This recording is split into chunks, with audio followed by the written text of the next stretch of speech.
Hi, welcome to our Power is Within podcast. I'm your host, Chasmith, and my mission for this podcast is to inspire you to take your power back and realize that you are the healer that you've been looking for all along. We are all capable of healing in mind, in body, and soul. Today's episode is sponsored by Primal Trust Academy and Community, created by Dr. Cathleen King. She is a dear friend of mine, and she's been featured on this podcast 3 times now because every conversation provides so much value. Primal Trust is one of the most rapidly growing self-healing based platforms to help those with chronic illness and trauma. Primal Trust has a new level 1 program that just launched in the fall called Regulate, targeted for those both new to self-healing of chronic illness and trauma, as well as for health professionals. It is a complete package of both brain retraining and body-based somatic practices. There's also a level 2 mentorship that starts April 4th, and the prerequisite for level 2 is that you must have completed level 1 first. So the time to join Regulate is now if you want to be ready before April 4th. Check out the link in the show notes for more details. Today we have another fun episode with our guest, Analena. Analena and I get to have this deep dive into some more concepts of human design, including quantum, human design, and gene keys. Analena shares with us how human design can support so many facets of our life, including growth, true self-development, parenting, our relationship to money, and how we approach building our business. We also learn the difference between human design and what is referred to as the quantum human design, as well as how the gene keys fits into it all. So if you're into human design, and especially if you're a generator or a manifesting generator, you might want to take some notes because this one is insightful. Enjoy. All right, Analena, thank you so much for being here with me today and everybody who will be tuned in listening. It's my pleasure to be here.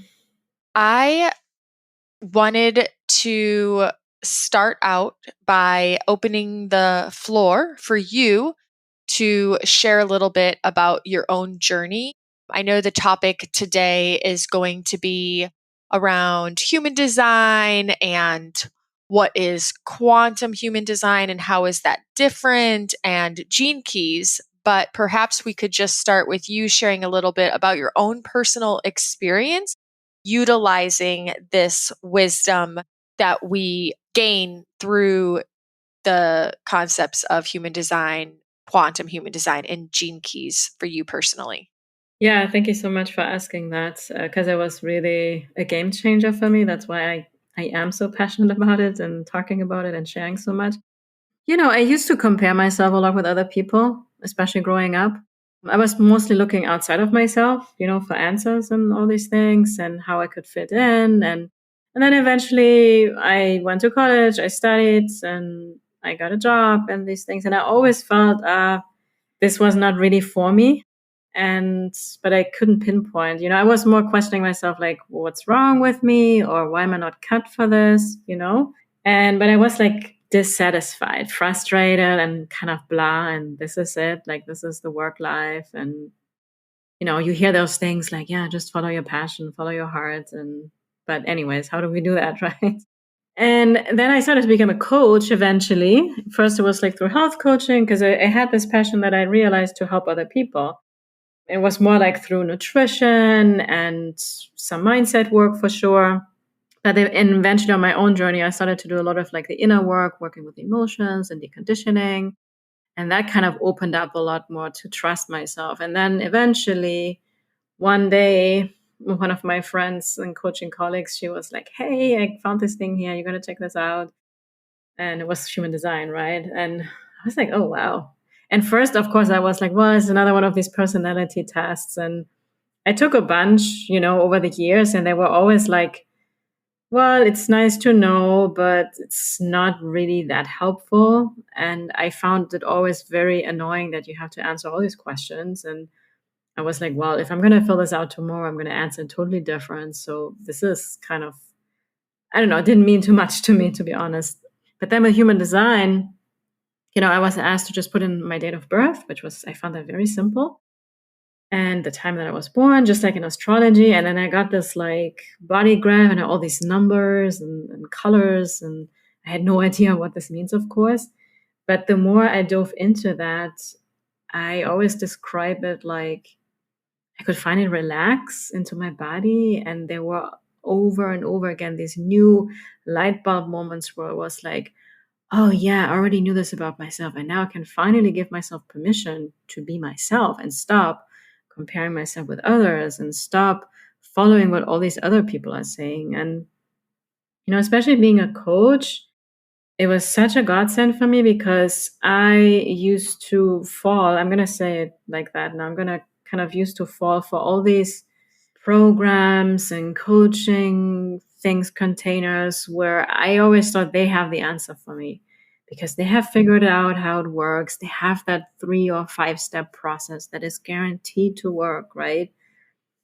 And I just spent a lot of money on those things to the point where I was like, well, I cannot continue doing that because, there was a return on investment, but not to the extent that I was like, okay, I can finally breathe and it's really, really profitable, right? Because I felt more and more disconnected from myself going through these things oftentimes. Because what the coach or the program was teaching was so not me that I actually felt more disempowered than before I started the whole journey with that coach or the program. And that's why when human design came, I was like, oh my gosh, this is just freedom. I could finally relax into who I am. And it was the permission ticket to be myself. And yeah, just the most expansive feeling that I can describe. I probably cannot even put it into words, but it was just like, yeah, you're different. You're not like anybody else. And you gotta embrace who you are. And you gotta be proud of what you're feeling and thinking and being because that's who you are. That's exactly what the world needs and not some kind of copy or somebody else, right? Yeah. So yeah, that's kind of my initial journey with human design, and it kind of like my search for the answers kind of stopped when human design met or found me. I always say like it found me because I could finally really go more inwards and finally understand what it really means to trust myself, you know?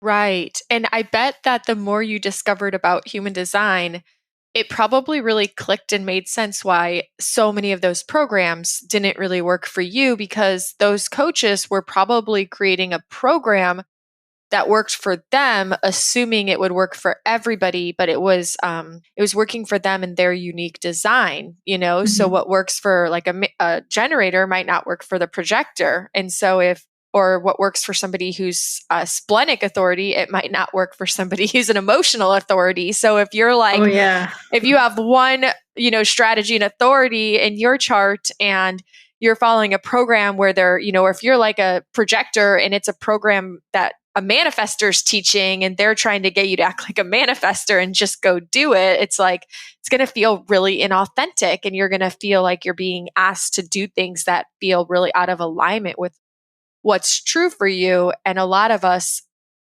though, when we look to those people as the quote unquote experts who have the answers and we see that they were successful, but then it doesn't feel right for us, we think something's wrong with us or we're not doing it good enough or we're wrong.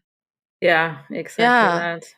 Exactly. So you discovered first like traditional human design, and it sounds like it really helped you to not only come into self and like start to create self acceptance and trust yourself, but it also sounds like it really helped you from a business perspective also. And because I mean, you used to do more health coaching, nutrition coaching, and now you actually teach human design. Yeah, so at the time when human design, I wasn't doing health coaching anymore, but I was more like a business coach and Okay. helping them, release some of the emotional blocks and release their stories that are no longer serving them. So it's already on like a different path. But then when human design came my way, it was so mind blowing, literally, because for me, it was also like, okay, I'm a manifesting generator. So oh, okay, I don't have to pick just one thing because I always knew that I get so freaking bored if I force myself into one thing, right?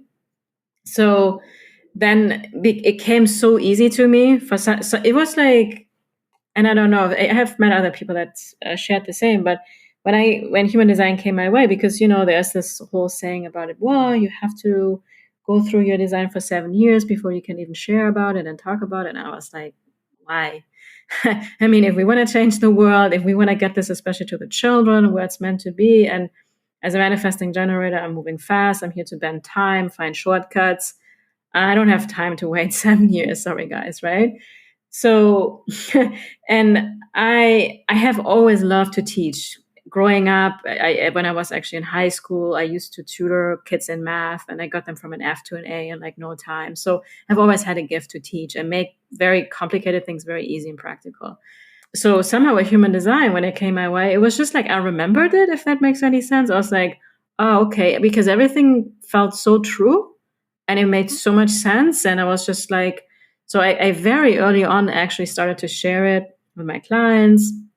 I integrated in my coaching, and I started to, just share on my Instagram because I loved it so much. And actually I learned myself through sharing and teaching. So that's kind of, and then I learned about my human design. I'm a teacher by design. So, and I already knew that, but I wasn't giving myself permission for that. Right.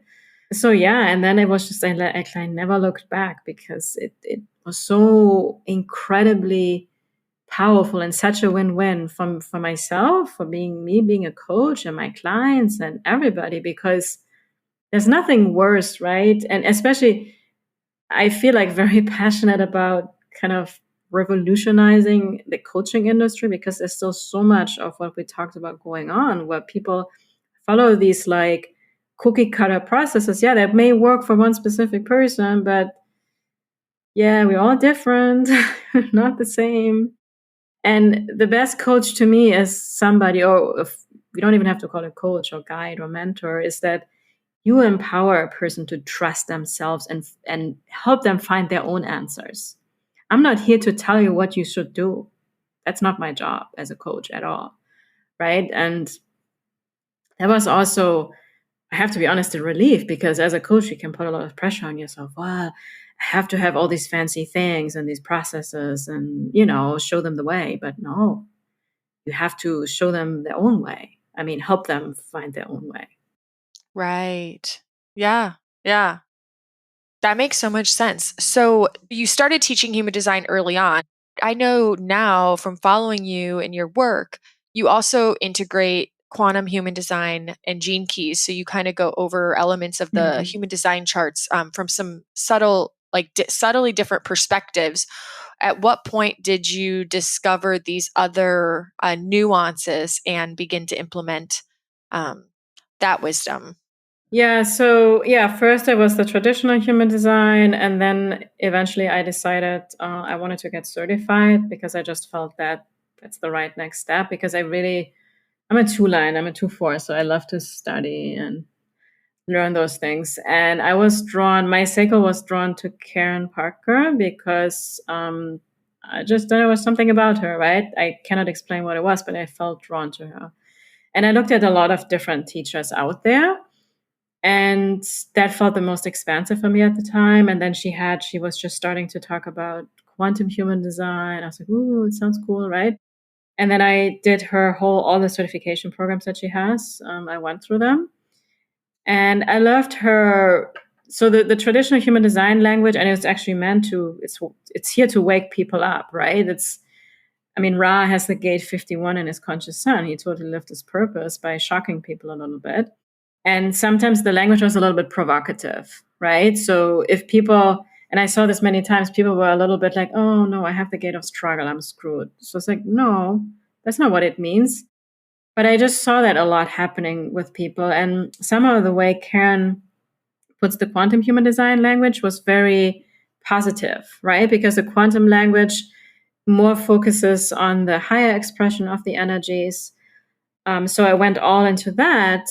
And I kind of use some of those elements. And I have now, over the years, I have found my own unique way, right? I'm not only using quantum human design. I'm not only using traditional. I kind of, I share what I feel intuitively called to share and what feels good to you.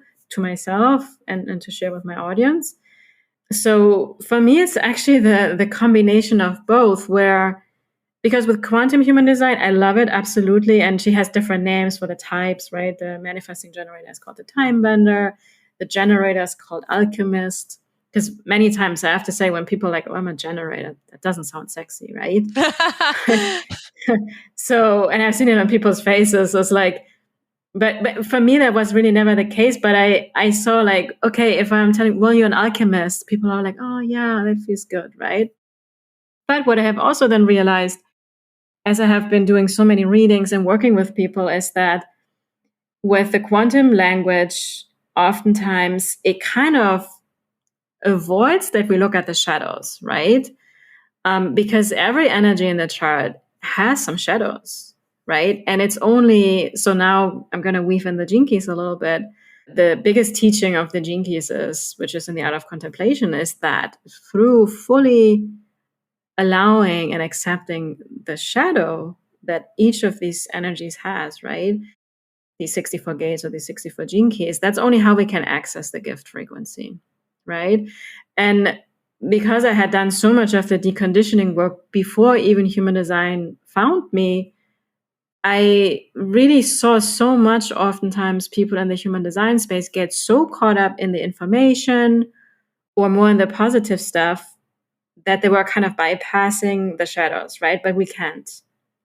So that's why for me, I actually find the traditional human design language also very grounding, because sometimes we need a little like wake up call to wake up, or we need a little shock in our life to awaken, So I love it all. And I feel like they all have its place and they all belong together and nothing is right or wrong. They all have its purpose. And we're really here to, as a society, to evolve, right? And to keep developing the wisdom of human design. So, and I'm going to do that now in Analena's own unique way, right?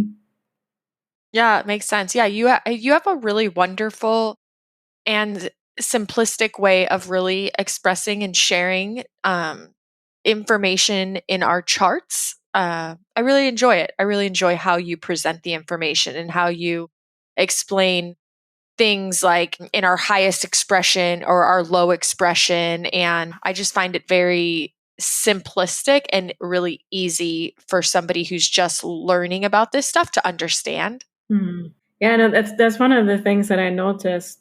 I have gotten so much, beautiful feedback from people. And I have to say, I had so many people that have known about human design way longer than I did, right? Like they had a reading 15 years ago when I had no clue about human design.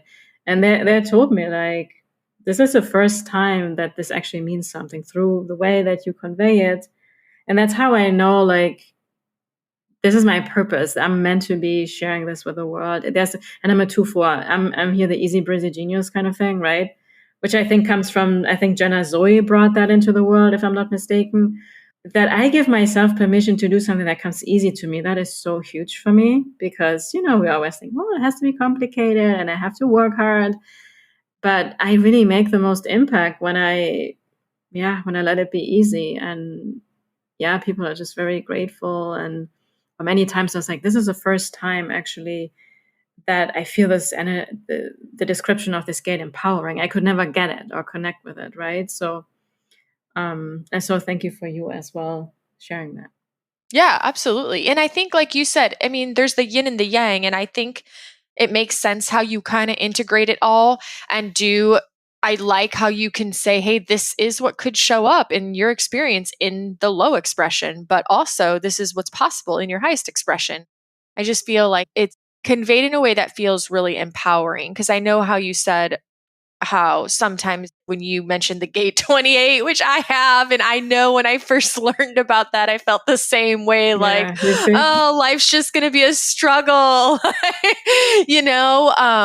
That felt disempowering at first, but now I'm really all about like, how can I utilize tools or wisdom or knowledge to actually be empowering?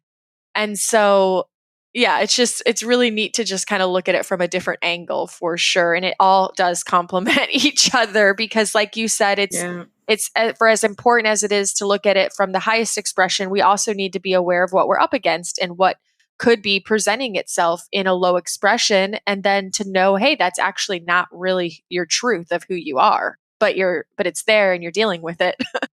Just for funsies, because you already mentioned that manifesting generator in quantum design was called a time bender and a generator is the alchemist.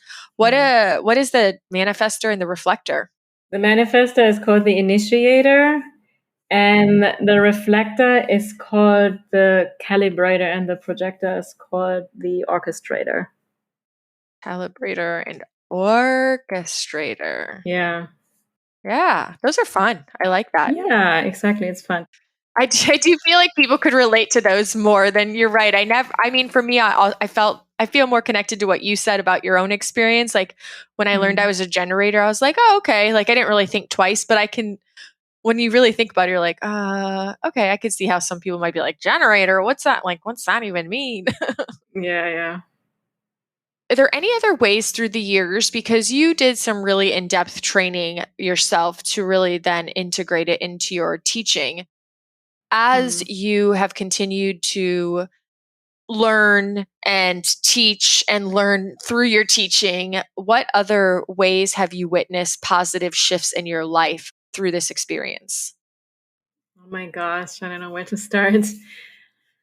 I mean, yes, first, I talked about my business, and I think I haven't really shared that much, but since human design has come into my business, I feel like I no longer make these misaligned investment decisions because I really give myself the permission to follow my strategy and authority, which as a mani-gen, right? So we have the sequel, the responding, but then we actually have to wait because we may change our minds. So that's why for big investments, we really kind of need a trial phase, so to say, or at least a week to feel into it properly, which I think most people actually miss, and they make these hyped up decisions.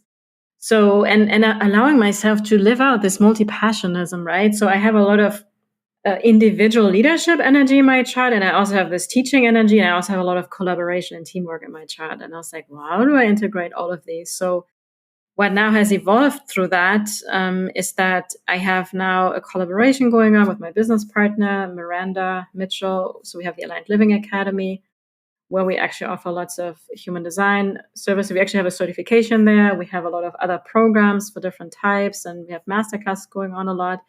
So that is so much fun. No? You have the collaboration, and we're both managers. We give each other something to respond to all the time. It's just so much fun. But then I also have my own stuff. I have my own podcast. It's called The Art of Slowing Down, which I absolutely love. I have my own clients. I do readings. I have also energy healings that I facilitate and stuff like that. So I have really allowed myself to immerse in both of these so that I can do both. And I have this multi-passionism within that context. So that has evolved from that for me in my business. And really that I have stopped listening to the mainstream, right? Which is always like, you have to do it this way. I found the solution, and, just give me $20,000 and I fix it all for you. And it's not, doesn't work, right? It has also helped me so much with money, extremely helped me, because I always loved money since I was a kid, but I thought there was something wrong. I shouldn't like money so much and da-da-da-da-da. But I learned that the money channel is in my freaking moon gates, which is what drives me. So, hello, I also have the 214 channel. So I'm actually also here to teach and talk about money. And I never I always thought who am I to talk about money? I have to be a millionaire first, right? So that was kind of my conditioning or my idea around that. And so I'm really giving myself permission more and more to really step into who I am, and also allow myself to love money. Yeah, in the context that I really believe money is needed in the world, in the hands of really conscious leaders like us, right? Where we actually can create so many beautiful things, right? And allow ourselves to receive that life that our heart truly desires, which is in alignment with our soul purpose, but not from a context of scarcity and oh, I'm only successful if I make X amount of money, or I have to show off, or I have to have these materialistic things. That's not what it's about, right? And so human design has helped me tremendously also with the deconditioning to do that more targeted, because I learned actually that many of the things that I, without human design, would have thought I have to work on, I just learned there's nothing to fix. Because one example is like I have a totally open solar plexus, right? If I would not have that understanding, I probably would have tried to fix that part of me, and that doesn't go anywhere, right? So it's really also helping us so much to not overdo the shadow work, where we can kind of, because we can get in this like, well, I have to heal, and I have to heal, and I have to heal before I can do anything. But with human design, it has just become this beautiful journey that you can enjoy. And then my relationships have become so much more amazing. Like my partner, for example, he has emotional authority, and I have an open solar plexus. That was just a game changer, just to understand that dynamic, because I used to take that in and I take it personal that I did something. And I have so much more compassion now for myself and for my partner as well. It's that in itself is incredible. Also in my business partnership, right? That we can totally give ourselves the freedom to do who we are instead of trying to fit ourselves into something that we're not.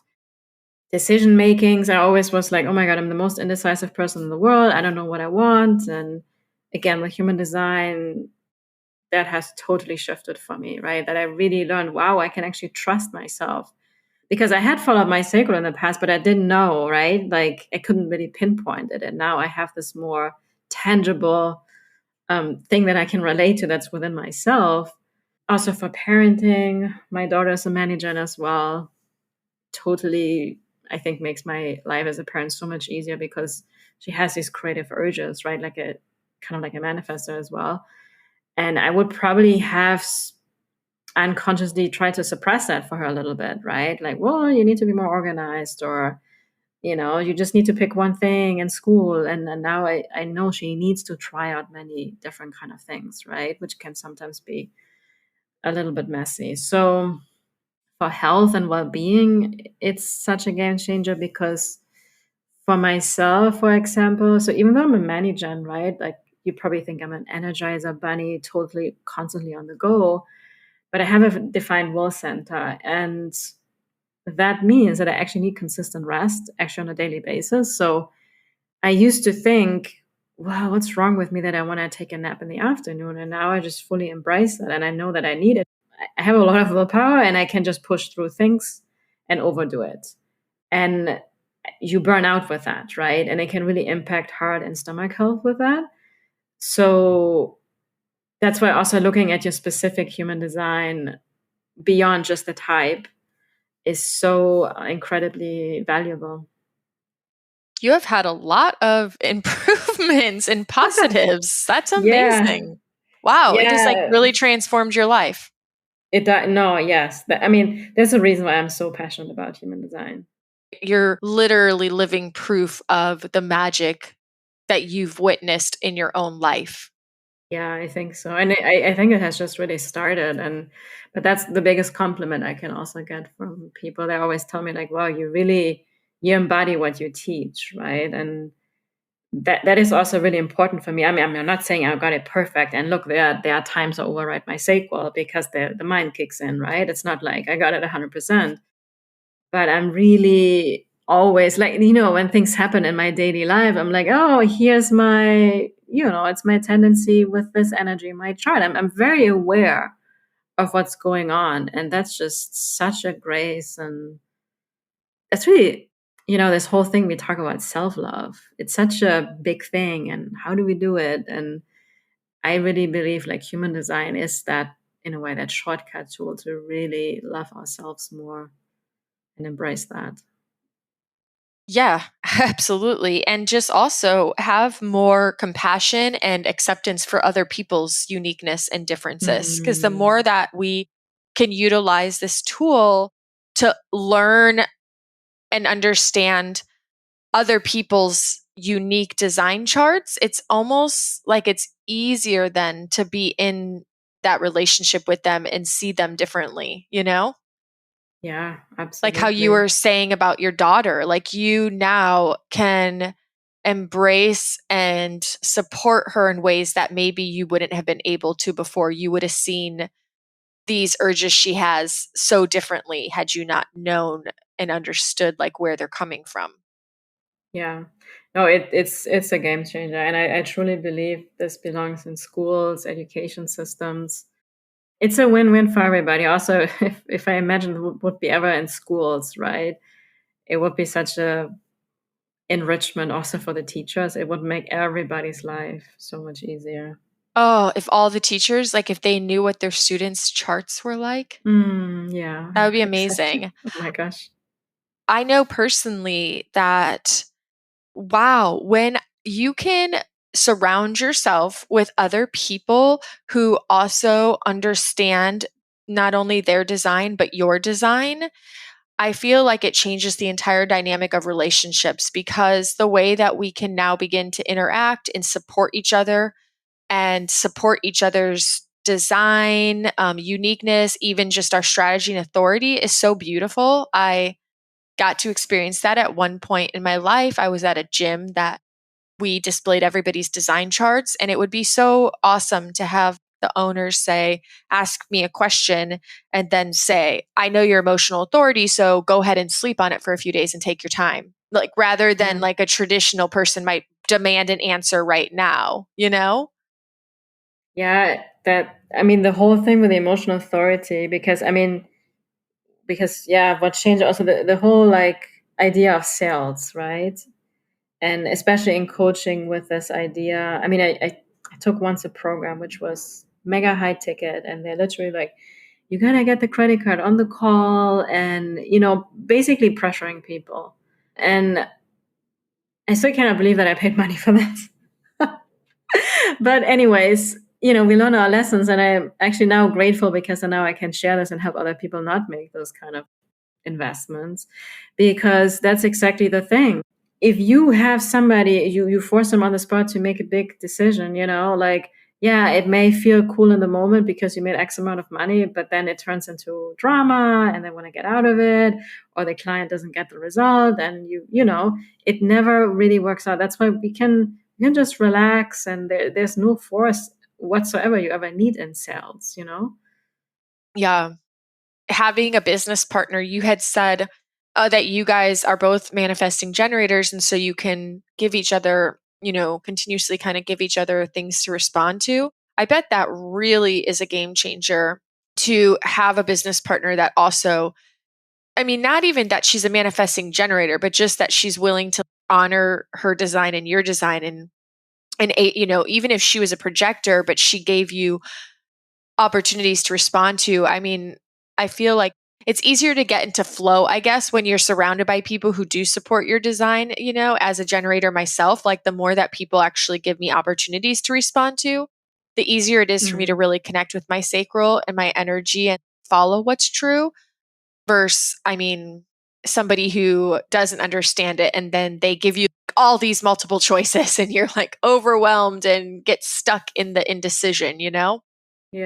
Yeah, I know this is honestly one of my biggest recommendations for any generator type. I mean, generators and manifesting generators, which is what, 70% of humanity. Like, surround yourself somehow with people, because we are here to respond. Like, of course, I also have my own creative urges as a manager, and I like to do things on my own as well.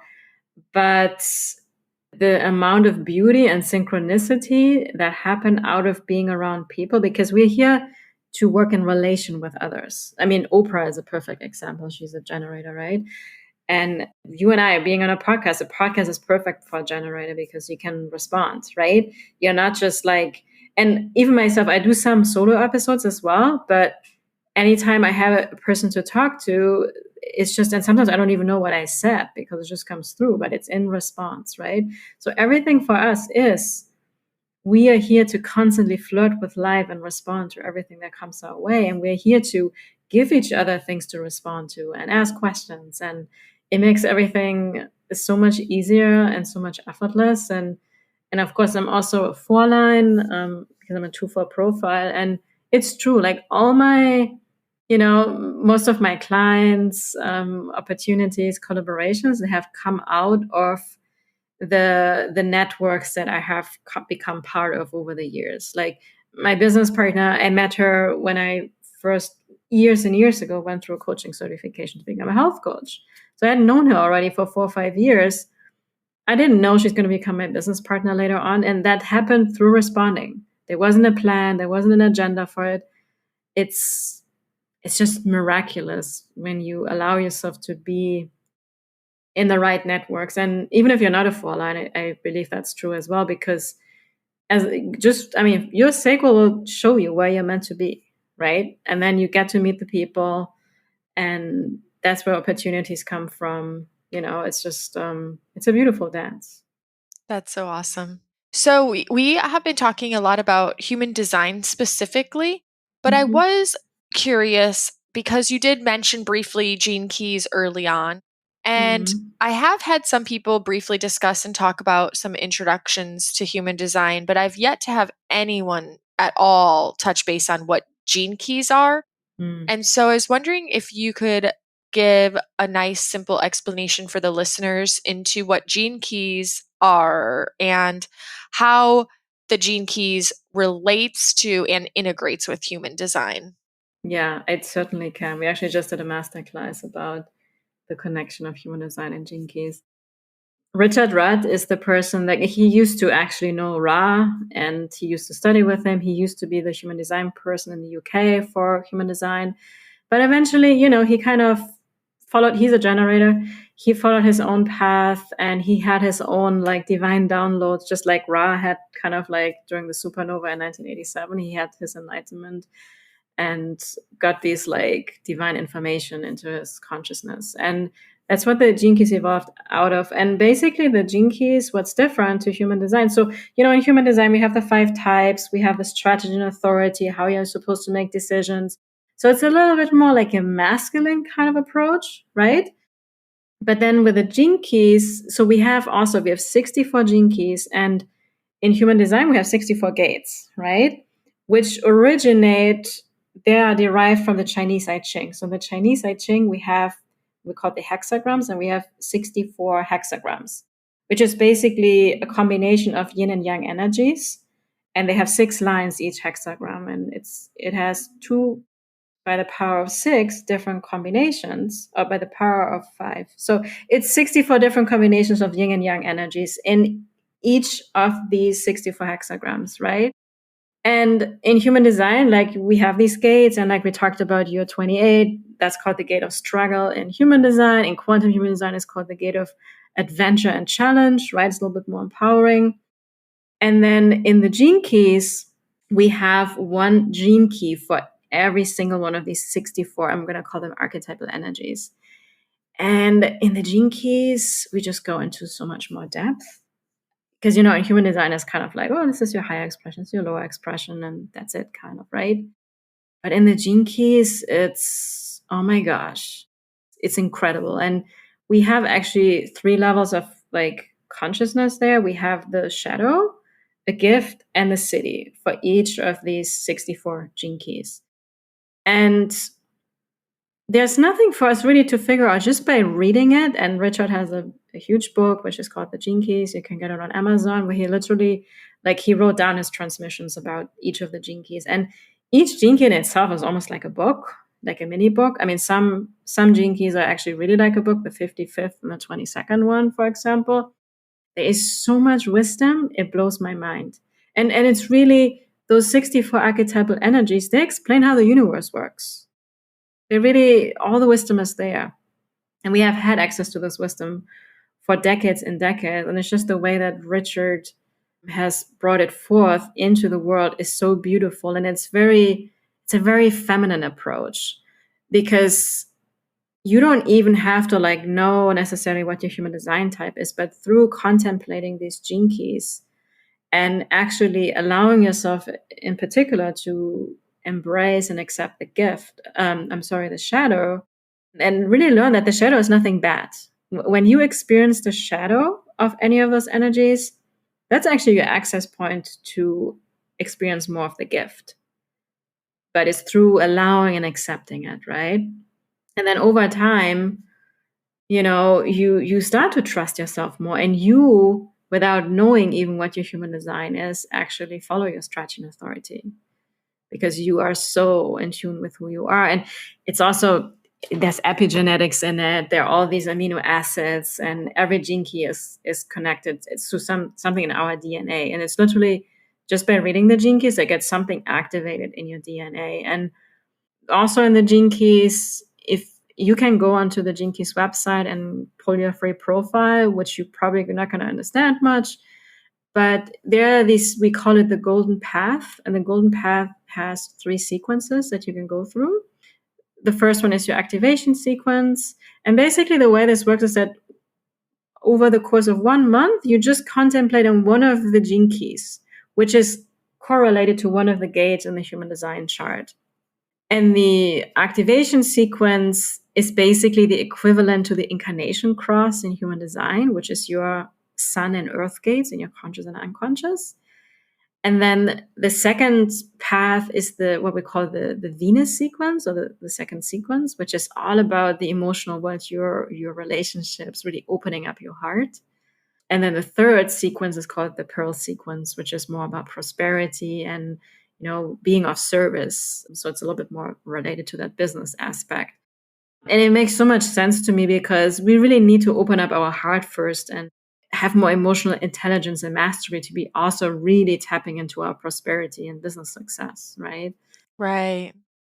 So yeah, is that? That's a really good explanation. I had one question. I couldn't quite understand one of the things you said. You said that within the archetype energies, there's 3 levels of conscious. You said shadow, gift, and what was the third thing you said? The city. City. Mm-hmm. What does that mean? So basically, the shadow is a challenge that we experience. Okay. The gift is really, it's an expression of creativity. And then the city is like the highest level of consciousness that we can get to, which we sometimes tap into, that we're not always there. But that's really where, you just, it's like a kind of Buddha-like kind of energy, where you have this peace within yourself. You have this concept of oneness within yourself. It's like the highest, it's like oneness in essence. Okay. And I feel like you also already highlighted that when you look up your gene keys from the 64, whatever you have in your gene key chart is congruent with the gates that you have defined in your human design chart, correct? Yeah, so the current sequences that are out there, and I believe Richard has some other ones coming out, but the golden path, which includes the activation sequence, that's your incarnation cross gates, the conscious, unconscious, sun and earth gates in your human design chart. Then the Venus sequence is correlated to is the last one also of your incarnation cross. And then it's the unconscious moon, I believe, and then the Venus and Mars gates in your human design chart, which is all relationship stuff. And then the Pearl is, again, the last of it's the core wound, which is your unconscious Mars.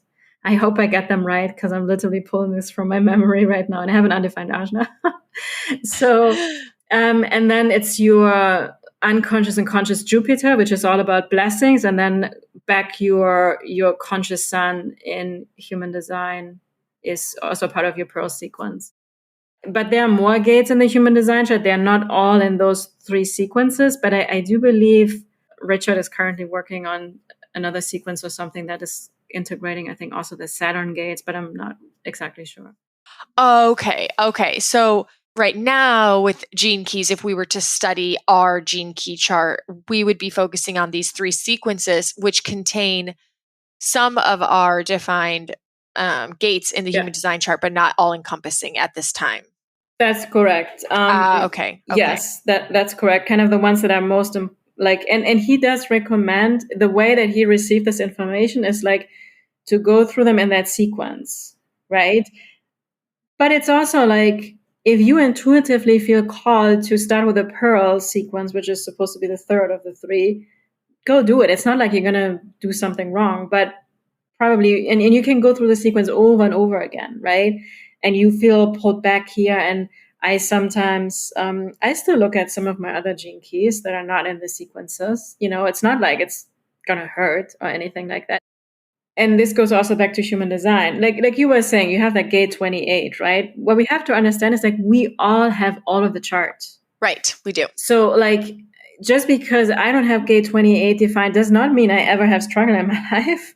I mean, my dad, for example, has 28 in his conscious sun, and I amplified that as a kid, because I have it undefined. So I know it really well. Right. So we all have all of the energies. And same with the gene keys. I actually recommend anybody that feels called to check them all out at some point, and they're all, again, they contain so much wisdom.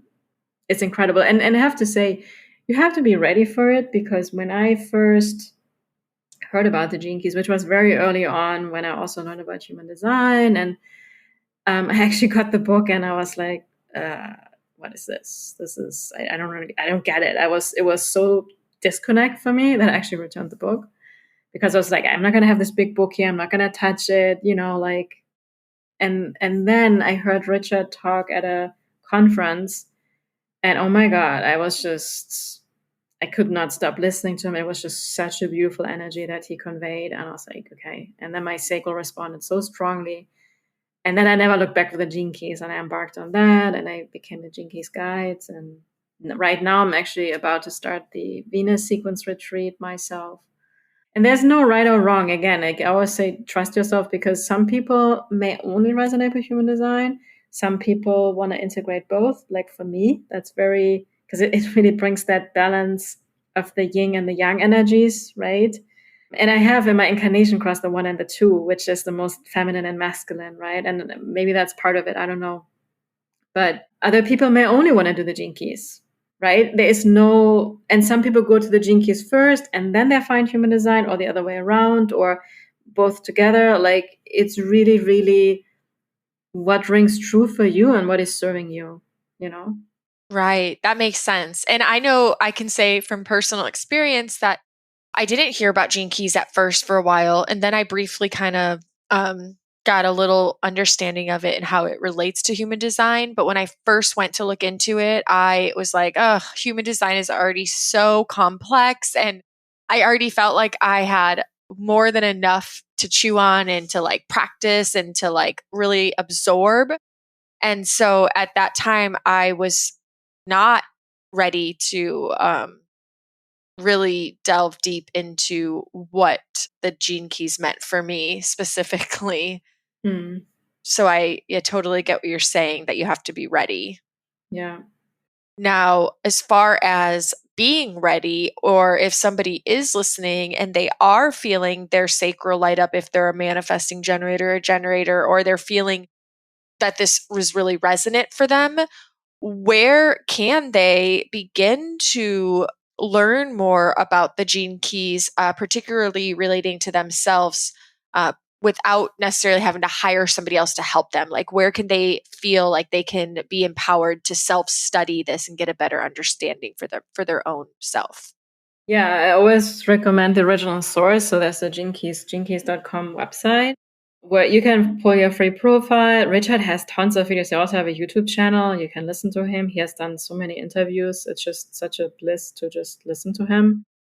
Particularly the art of contemplation. That's something you may want to Google, because that is really the core essence of the Gene Keys. And on the Gene Keys website, he has, so it's like because the Gene Keys is about, it's your own contemplations. It's not through necessarily having somebody tell you, because what one Gene Key may mean for you may be different than for myself, right? And nobody can tell me, oh, this is what it means for you. Like as a Gene Key guide, for example, I'm here to guide you into your own journey of self-exploration, right? But I cannot give you all the answers. And then I totally recommend, because it's actually very affordable, the sequences that they have, right? The activation sequence, the Venus sequence, and then the Pearl sequence. And You can also just get the book and find a friend and you guys share and you contemplate and you talk about it, right? It's all about listening and sharing, not so much like looking for advice in any way or form. That makes sense. Thank you so much for sharing that. And now, if somebody else is listening and they're like, oh, but the human design, you sold me on it. Your life is transformed. Where can I teach myself more about human design? Where does somebody start with that? Yeah, so there's a lot out there apparently, and it's trust your instincts there, right? Like where do you feel pulled towards? Like I started to buy a lot of books. So if you go onto Amazon, there's lots of books. Karen has a great book. Karen Parker, Chetan Parkin has some great books. Also, The Science of Differentiation, which was from I think Linda Bonnell and Ra. So there's even Richard Rudd has some human design books. So I kind of got them all, because I like to take in everybody's perspective. And for me, the right next step was like, I wanted to get certified. So I did that. That felt right to you. Also took a program about the manifesting generator, which was very eye opening for myself. And then I continued to self study over the years. So, and now I teach, and that's also how I continue to learn, right?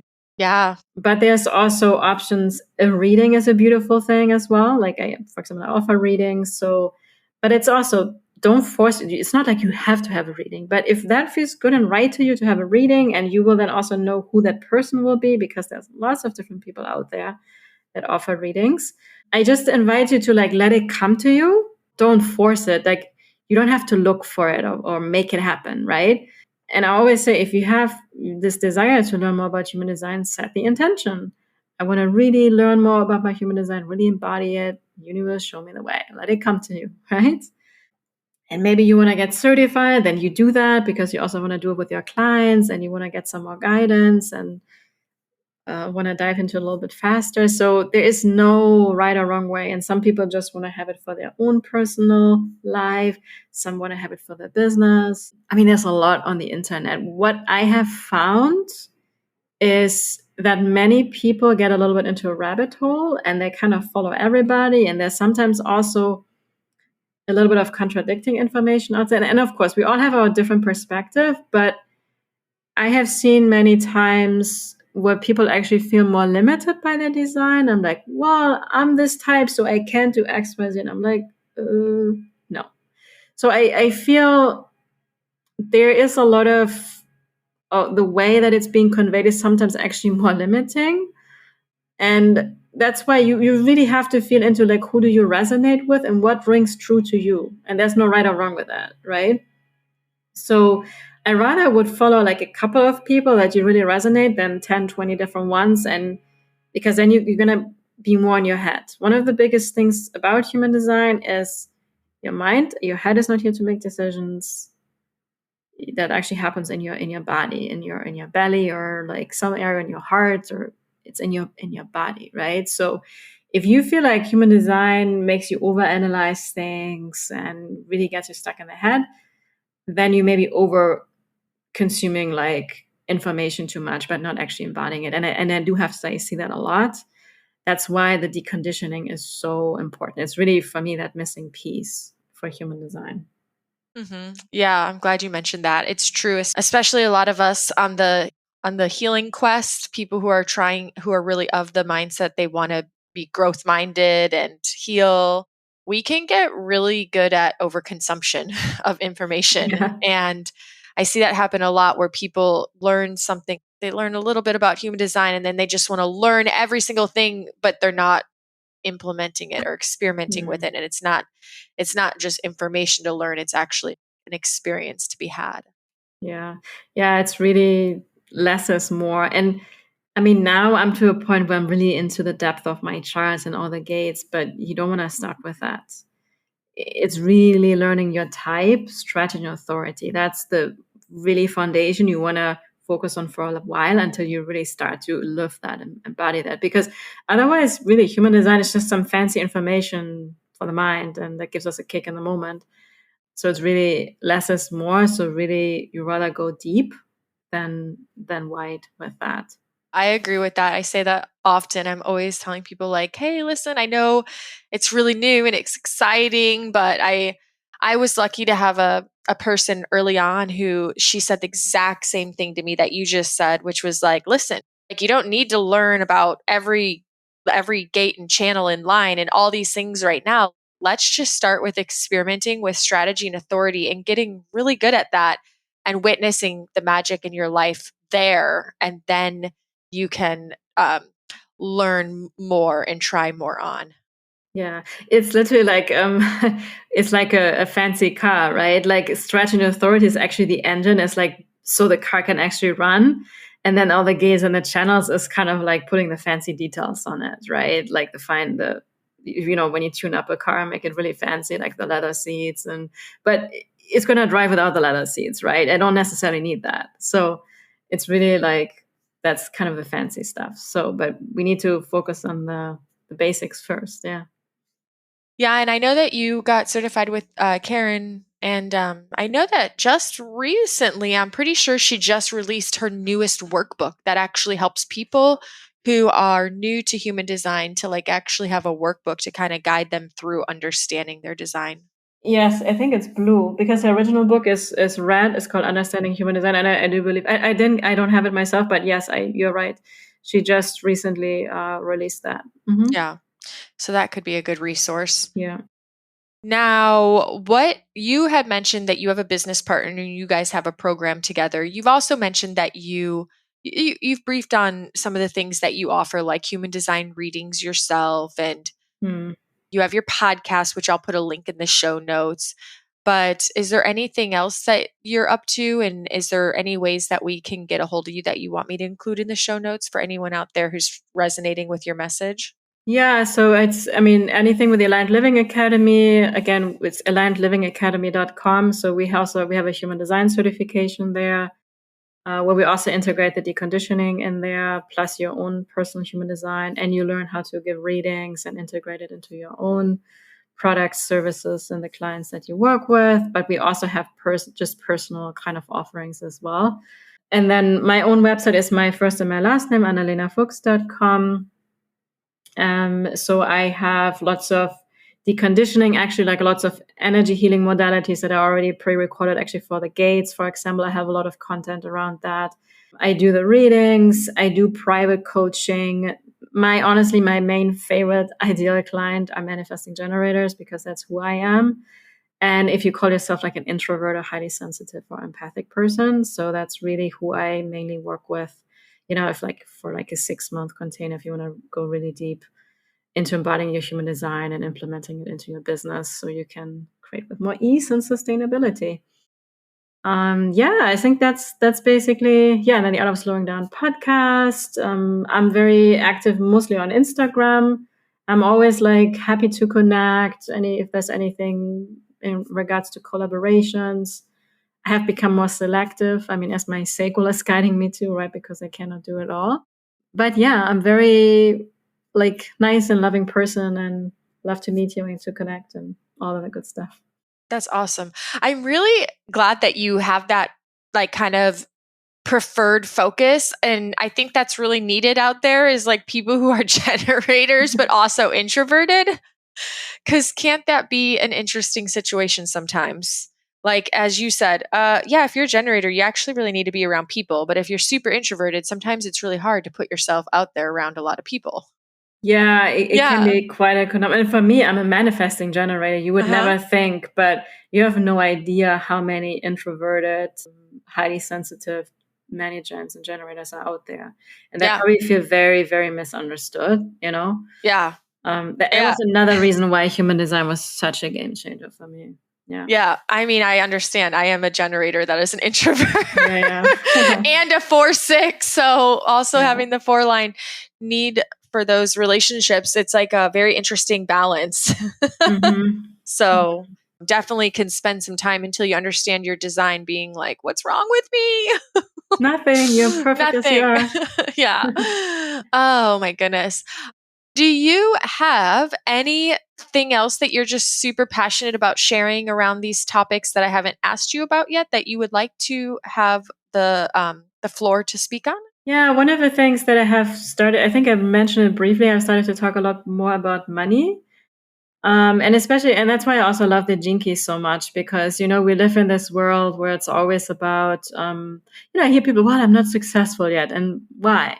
Well, because I haven't made X amount of money, right? We make that, so many of us, like, unless you make X amount of money, you're successful, right? But it's really like, what does success and especially the word prosperity really means for us, right? It's not the accumulating stuff and wealth and actually being in a codependent relationship where we, based on how much money we have, this is how we feel, right? So I have now started to work, because I have done this work a lot with my private clients over the years, and they have seen amazing results. My relationship with money has completely shifted, especially how I feel about money, because you can have a lot of money but feel very scared around money, right? And that's not really sustainable. So I've started to do more work around that.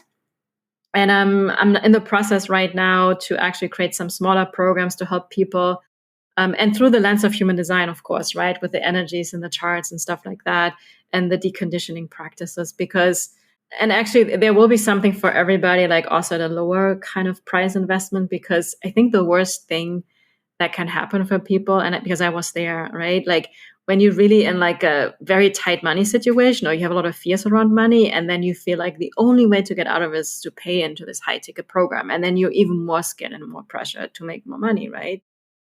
So I want people to really empower them to have a very, like a romance relationship with money, right? Where they can actually see how money is our spiritual teacher, and how it is okay to want to have money, but also not to be codependent with money, right? How you can have this both, and how human design and actually the Gene Keys are actually such a powerful tool with that, in the context with the deconditioning work. So and I have started to talk a lot about it already on my Instagram as well, and people seem to love it. So that's another area where, also according to my human design chart, I'm supposed to talk about it, and I'm actually driven by money.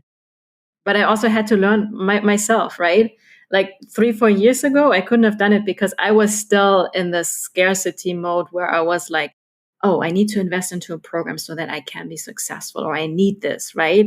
And this has completely shifted for me, where I'm now like doing something to really light up my sacral, and then just money shows up, right, as a side product.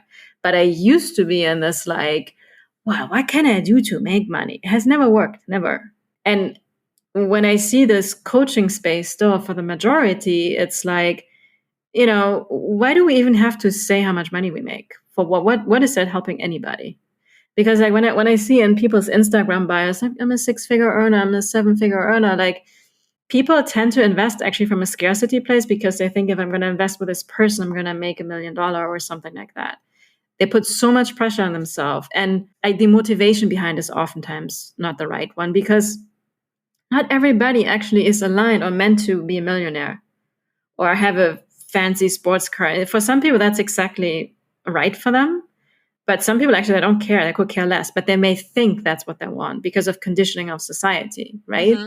Right. And there can be people out there that they're the happiest if they have a tiny house in the countryside, There are other people, they want to have that big mansion that's aligned for them or whatever, right? Like, and also, what I'm really in that context very passionate about is like, I call it conscious money, where no matter how financially wealthy we are, we always have to keep in mind Mother Earth, and if this is sustainable, right?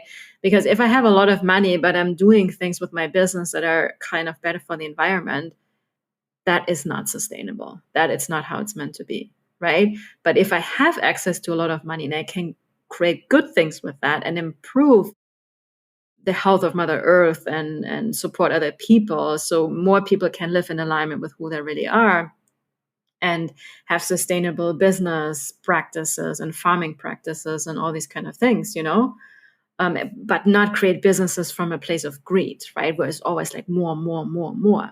That is not where we're heading. So I guess I'm a little bit passionate about it. I don't know.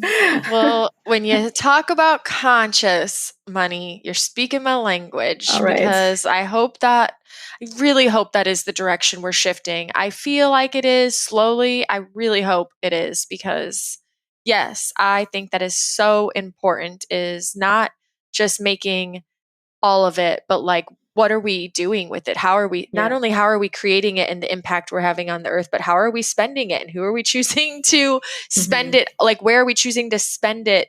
And what are we choosing to spend it on? And are those businesses conscious minded? Yeah, exactly. Exactly. And we are in a little bit of a dilemma right now, right? Because many people that have very limited access to money, they're almost being forced to buy from companies that have like labor practices that are super unethical and foods that are super toxic, right? Because they're cheap. And it's for us to bring back that equilibrium in the world. And I really believe that will depend a greater deal on the people that have access to a lot of money and make those conscious choices where we're going to say, we are not going to support any kind of company anymore that is using pesticides. We're not. We're not going to support any kind of companies anymore that are, you know, paying under wage X amount of money for people that cannot even, like, by working full time afford to just have a general living, right? Like those kind of things. I really feel like that's why I believe there needs to be actually more money in the hands of conscious leaders that are Yes. making those more conscious choices. And I want to empower them more and more with that. Yeah, I love that. I think that it's spot on. It's so important. We need the transfer of the money to, like you said, end up in the hands of conscious leaders for sure, because it is a catch-22 right now where so many people, maybe they would make better, healthier choices for themselves and the earth, but they are in a position where they literally can't. Yeah. Yeah, it's really hard. This is totally going on a sidetrack here, but the other day I got so excited because I saw that there's finally a business that's making compostable undergarments, Oh my God. Yeah, I'm the which is same so way. cool. I get the biggest kick. Like honestly, like, you give me $1 million, I would build a eco-friendly house, everything organic, like essential oils and healthy food. Like that's all I mean, just when I see a piece of furniture that is like from real, like reclaimed refurbished wood or something like that, right? Instead of like these kind of like chemically colored kind of, I mean, cheap stuff that you find here. Yeah, It's just so beautiful. And this, I love minimalism and simplicity, and that's really what luxury is for me. But the yeah, more we're connected to Mother Earth and nature and sustainability, and create also buildings that are that last longer. Like, I mean, we live here in Florida, right? And I mean, I could go on a rant, but the way the buildings are built here, it's a disaster. The quality, everything is made to break, and I'm just like, plastic. Like I always get excited when there are things like, oh, we have straws now that are made from apple pulp or something. yeah, exactly. But yeah, I mean, the key is to getting it to an affordable price for most people. Yeah, because Yeah, if those straws cost $10 each, like, okay, it's not going to which help much. which Yeah. means that then the people that are like choosing to do this growth minded work are the ones that need to like start up in their worthiness levels when it comes to money and trusting that they're worth it. Yeah, yeah. Yeah, for I, sure. I think there needs to be taxes for companies that are still using plastic and any kind of those kind of things. I mean, Well, can't we dream? I'm not really like into politics, but those are those kind of things that I would start to implement. Yes, can't we dream? Not even Exactly. dream. Let's just keep holding that intention. Well, let's keep the vision. Anything is Yeah, keep it. possible. Exactly. Yeah. Yeah. I mean, Well, hopefully we'll get to see it in our lifetime. yes, yes. Oh my gosh. I think we could make an entire episode out of talking about this because it's my passion. I am always looking for new companies that do things for Mother Earth. I truly believe that when she's healthy, we can be healthy. And Yeah. there's an inverse relationship for sure. So, yeah. So we'll just Love leave it. that little nugget for everyone listening, a little bonus. Yeah.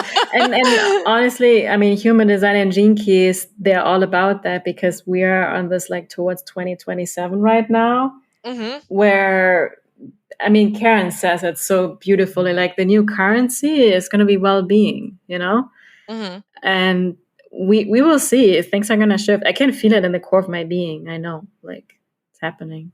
Yeah. Yeah. Right now. Hmm. And yeah, so. Hmm.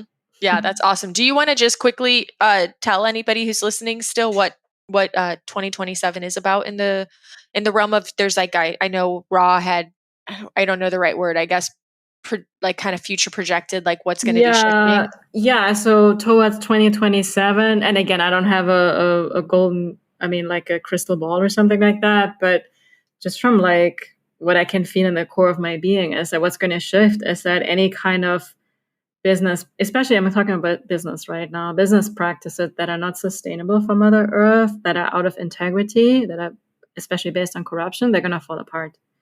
It's not sustainable. Anything that's basically built on a fear-based structure, because money can flow where love is or where fear is. And the majority of money is still tied up in fear. So the most profitable industries today are still like war, like in the medical industry, like a lot, right? Where there's a lot of fears with that as well. Alcohol, right? Like weapons and things like that. So there's a lot of things going on still in the world, but it's very out of balance, and that will shift. It's also going to be like, yeah, your well-being is going to be more of a currency. So the better you take care of your body, eating healthy, nutritious foods is going to be probably one of the best investments you can make into yourself.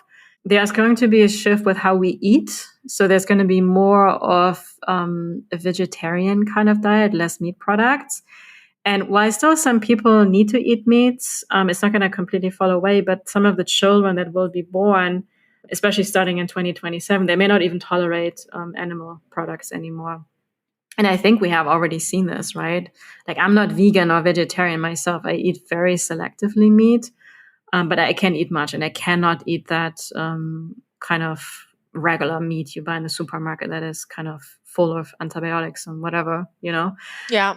So that's going to be shifting. I think we're going to live much more like community based, where we can really support each other much, much more, because it's also, we're trying to do it all of ourselves instead of like supporting each other. And also with food, because we're very codependent right now with food, especially in Florida, right? We have everything is imported. So we need to go back more to sustainable farming practices and kind of how we did everything back in the days, our grandparents, like we were just going back there to being more in touch with nature, and a lot of the structures that we have and the gap between poor and rich, we have to come back into harmony and find more balance, and where we as the people are more in charge. So cryptocurrency is gonna, I think, play a big part of that as well.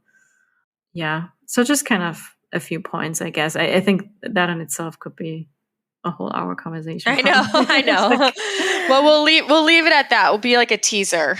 Yeah. All right. Well, I just wanted to say that I had such an amazing time chatting with you today. You are a wealth of knowledge, and I just think you definitely have a gift in your capacity to teach and how you convey this beautiful wisdom with the world. And I just wanted to say thank you for what you do, and then for being here today with me and everyone who will be listening. It was so much fun. Thank you for giving me something to respond to.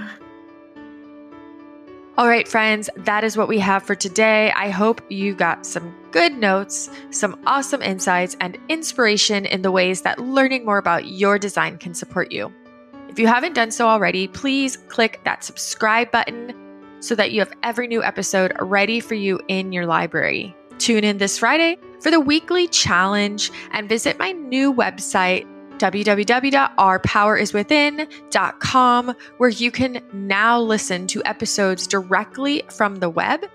You can even send me voice memos so that I can hear your lovely voice, and you can leave reviews and ratings right on the web. Have some fun today, and until next time, you know the drill. Make the week great.